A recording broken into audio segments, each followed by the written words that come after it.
Hi, I'm Sean Coughlin, founder of Image Protection Services, the sequel to Cinetech Film Laboratories, which I founded and we ran for 25 years. Cinetech and Image Protection Services are dedicated to film preservation and restoration, whether it was in an analog photochemical world or in today's digital world of 4K and 2K, 16 millimeter, 35 millimeter. We're striving to be one of the world leaders in doing the work that is needed, and we've been doing that here in Hollywood for years. What we're trying to do now, and we have been in the past, is to move more into also the adjacent markets. We have a fabulous team, just a great group of people, really talented, and I think we have a great line of operating procedures and techniques that are proven that are landing fabulous results on the screen, and that gets me out of bed every day. That gets me here. Well, the first thing that happens is, like with any restoration, we bring in the film assets into the studio. We lay them all out, and then we actually do a physical inspection.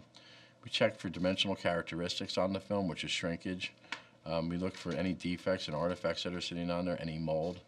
Then we decide, once we have it all laid out and prepared, then we figure out how to clean it. But once we have the surface, both surfaces cleaned, then we go in to scan it.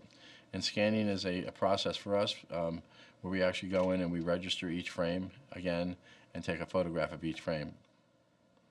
And once we're done with the scanning portion of it, that data is then QC'd. And then once that data is QC'd, it goes into what's called DRS, where the digital restoration actually takes place.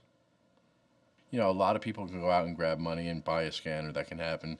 I would say that based on what you're looking for is to make sure that the people that are actually physically touching your film are qualified to execute the scan and the actual hands-on handling of your asset. I think that's most important.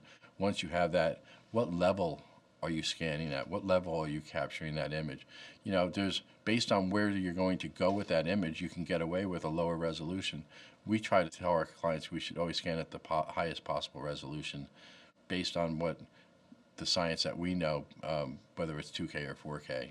I remember starting out, one of the first films that we worked on was working with a gentleman by the name of Bob Gitt. And Bob Gitt was a major guy. He was the top restoration artist for UCLA, and we had worked on a film called Death Takes a Holiday, and we did some other smaller type things. And then I met a gentleman through an introduction through Museum of Modern Art, and I went in to meet him, and at the time it was really an incredible time because Turner had bought all this stuff. The studios realized they had all these assets on their shelves, and there was a collective pool of people that really realized that the whole town had to come together. We had to develop standards and a way to get all this stuff preserved. For audiences and to make money. I mean, let's face it, this thing really at the end of the day was, VHS was alive. Nobody even knew about streaming. We didn't even think in those terms, but we knew that these films were there. We knew they were rotting. We knew they had to be taken from a nitrate base or from Eastman color fading. We knew we had to preserve them and restore them. But then the day hit. I remember getting a phone call in Riverside from Dick May, and he said, "Hey, listen, we'd like you to run a test on The Wizard of Oz." And it was emotional. Well, I remember when the call came in, I was like, well, okay, really, yeah, we're going to send you the camera original from The Wizard of Oz.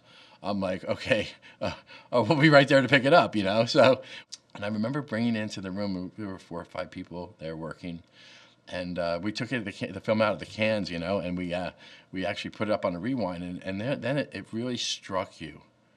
My God.